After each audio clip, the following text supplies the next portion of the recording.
Généralement, hein, vos dessins qu'on a vus, ça y est des portraits de célébrités, une fois encore.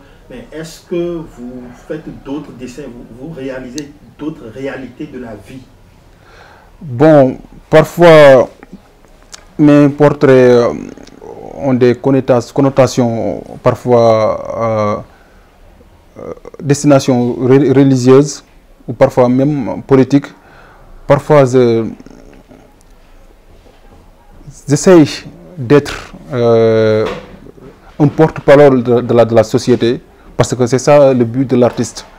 Parfois, je fais des dessins pour dénoncer l'injustice,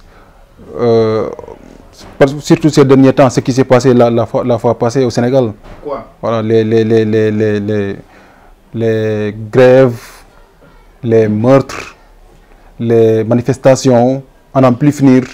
J'avais réalisé beaucoup de dessins pour dénoncer l'injustice. Et je crois que si chaque artiste faisait ça, cela pourrait réduire l'injustice peut-être. Et c'est ça le but. Donc, est-ce qu'on peut dire qu'en ce moment, vous avez un bon stock de dessins? Avez-vous déjà exposé ou bien que comptez-vous faire? Oui, j'ai un bon stock de dessins, je dirais même des centaines de dessins que j'ai stockés ici. Des centaines de dessins. Quand j'ai réalisé ça, le but c'était de perfectionner. Parce qu'à chaque dessin que je fais, je vois la progression, je vois l'évolution. Et c'est ça qui me fait plaisir. Les dessins que j'ai fait aujourd'hui même, je peux les garder. Et demain ou après-demain, je peux réaliser des dessins meilleurs. C'est la raison pour laquelle je garde ici ces dessins. Mais ce n'est pas pour ce que vous avez dit tout à l'heure, les exposer demain ou autre. Mais je ne sais pas ce qui m'attend demain. Je ne sais pas ce qui m'attend, mais je compte les garder pour l'instant. Vous ne comptez pas faire une exposition de vos œuvres? Bon, j'avais programmé de faire une exposition du crayonnage, mais malheureusement, c'est le Covid qui a tout chamboulé. Je voulais le faire même à Saint-Louis. Mais je voulais réaliser des dessins, d'autres dessins, voilà. Mais pas c'est ce que j'ai exposé. Donc, Adam Ambo, dessinateur spécialisé dans le crayonnage, on peut avoir tendance à dire que vous, faisant le crayonnage, ça ne vous coûte pas beaucoup. Il faut juste peut-être avoir votre crayon et un support. Est-ce que vous confirmez cette approche quelque peu réductrice de votre art? Bon, parfois ça coûte cher. Hein? Ah oui. Parfois ça coûte cher. Parce que pour faire de très beaux dessins, comme on veut le faire tous, des dessins très réalistes, il nous faut du matériel très cher. Des matériels qui nous viennent de l'extérieur. C'est quoi les matières premières dont vous avez besoin? J'ai besoin de gomme.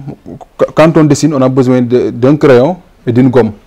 Mais pas n'importe quel crayon, et pas n'importe quelle gomme. On a besoin de crayons, Faber-Castell.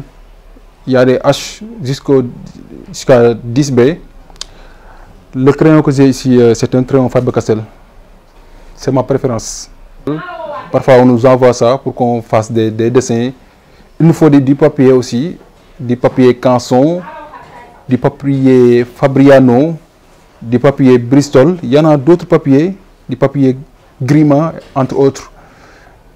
Aussi, la gomme est vraiment importante. Parfois, un jour, un artiste connu sous le nom de Yves, c'est avec lui que j'ai vu la première fois les dessins hyper réalistes. C'est lui-même qui m'avait dit que la gomme dessine plus que le crayon. La gomme, elle ne sert pas seulement à gommer, mais elle dessine plus que le crayon. Et il y a les gommes qu'on vend aller dans les boutiques. Il y a la gomme crayon.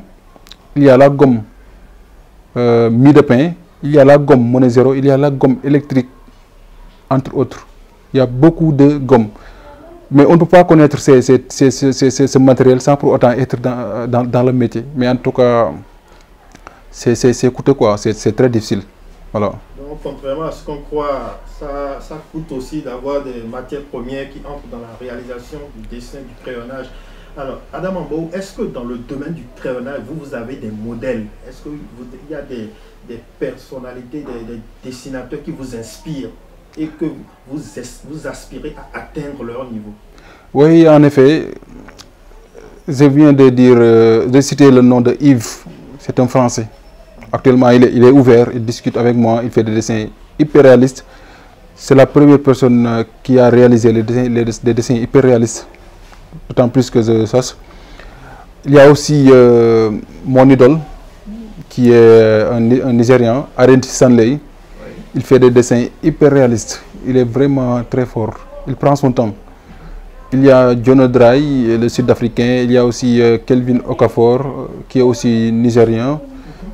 Entre autres. En tout cas, les Nigérians sont des spécialistes. C'est un art développé au Nigeria. C'est très développé au Nigeria.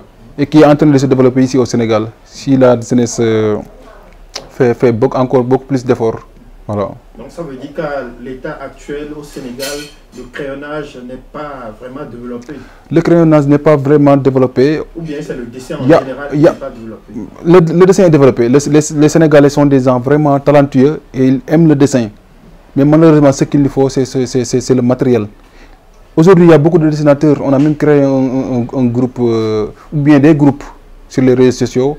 Moi, personnellement, j'ai fait partie d'un groupe dénommé les artistes sénégalais. C'est un groupe où on trouve des artistes multidimensionnels, des artistes vraiment talentueux et qui sont dans toutes sortes de pratiques, que ce soit la peinture, le crayonnage, le collage, entre autres. Là-bas, il y a beaucoup d'artistes et des artistes qui dessinent très bien. Ils dessinent vraiment très bien, mais ce qui nous manque pour moi, c'est parfois le matériel. Voilà. Ça reste encore, on en a besoin. Je crois que d'ici quelques années, on sera au-dessus du Nigeria dans cette pratique. N'est-ce pas? C'est une ambition. C'est une ambition. Impossible n'est pas sénégalais, il faut juste creuser. D'accord. Alors, est-ce qu'il est arrivé que une de vos œuvres provoque une décharge émotionnelle chez une personne qui la contemple? Un de vos tableaux. Oui, en effet, parfois, surtout avec les femmes. Ah oui. Voilà, surtout avec les femmes, parce que les femmes sont beaucoup plus émotionnelles. Même des hommes, parfois, il arrive que des hommes regardent des portraits, un de mes œuvres, en pleurant. Ça existe. Voilà. Je ne le dis pas pour me vanter, mais ça existe réellement. Ça existe réellement. C'est arrivé avec vos dessins? Oui, et plusieurs fois. Et c'est ce qui fait mon plaisir. Cela arrive même à me faire pleurer à moi aussi. Parce que le fait de voir qu'il y a des gens qui s'intéressent à son art, jusqu'à arriver à ce stade émotionnel, bon, cela me touche vraiment. Parfois, il y a des femmes qui m'appellent, qui me remercient en pleurant, en disant que le portrait de mon mari ou le portrait du couple, tel, là, bon, que ça lui plaît vraiment en pleurant. Bon, cela me fait plaisir. Et parfois, surtout, dans la plupart des cas, je dessine leurs défunts parents. Voilà. Il y a des gens qui commandent le dessin de leurs défunts parents. De vos parents. Des parents même qu'ils n'ont jamais vus. Qu'ils n'ont jamais connus. Qu'ils n'ont jamais connus et qu'ils n'ont jamais vus aussi. Donc, ils n'ont pas... la photo. Ils ne m'apportent même pas la photo. Ils m'apportent seulement leur photo. Et ils me disent que mon père était comme ça, comme ci, comme ça. Je dessine. Et leur père ou leur frère confirme qu'il était exactement comme ça. Ah bon?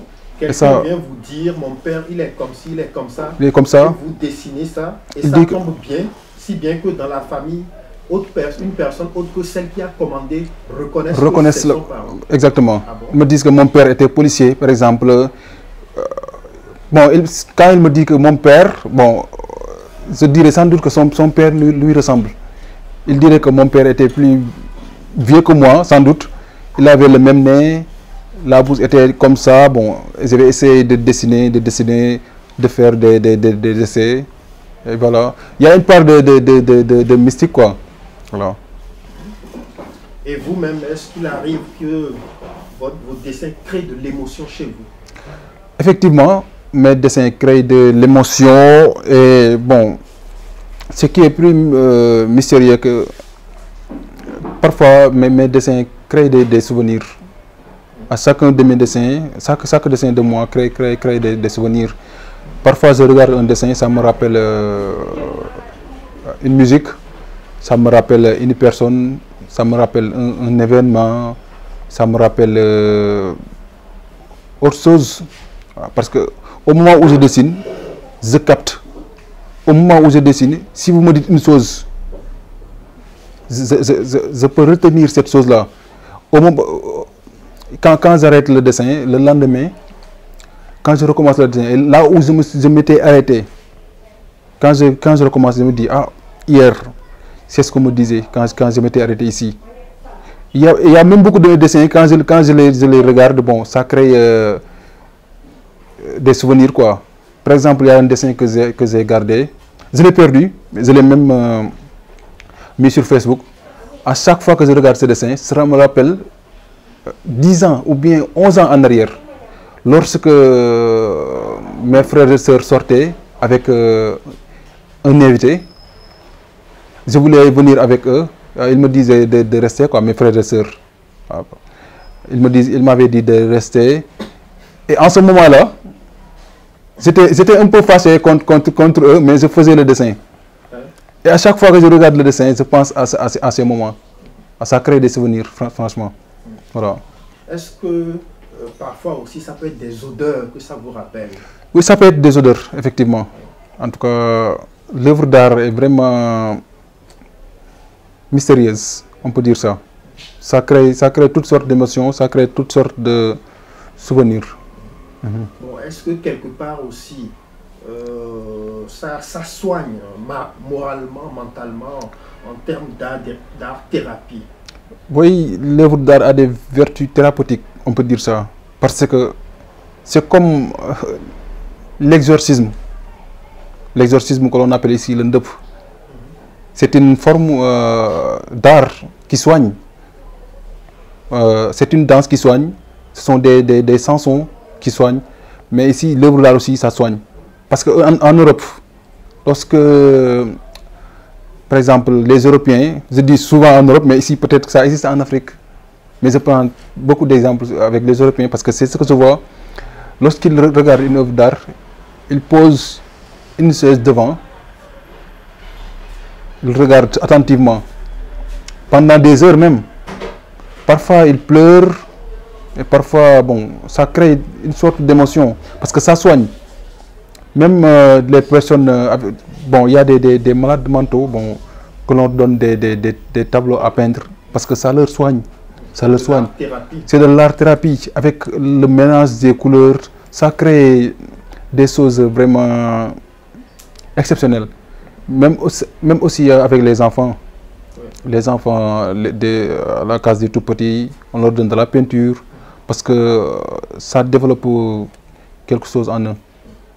Donc l'art, le dessin, c'est puissant. C'est puissant. Du beau.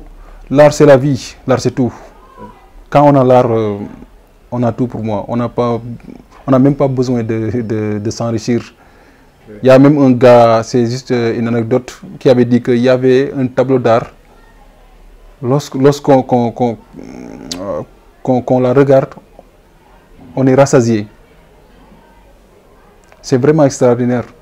Et beaucoup de personnes ont fait le constat. Ça paraît être fou, mais ils ont fait le constat juste pour montrer le pouvoir de l'art.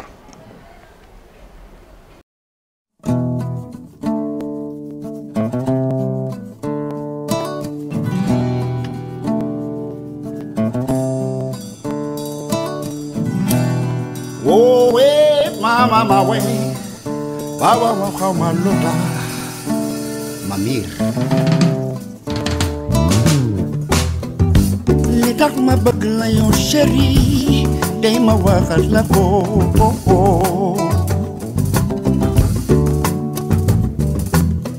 Li tax ma mir ci yow chéri, day ma waxati ci. Yeah.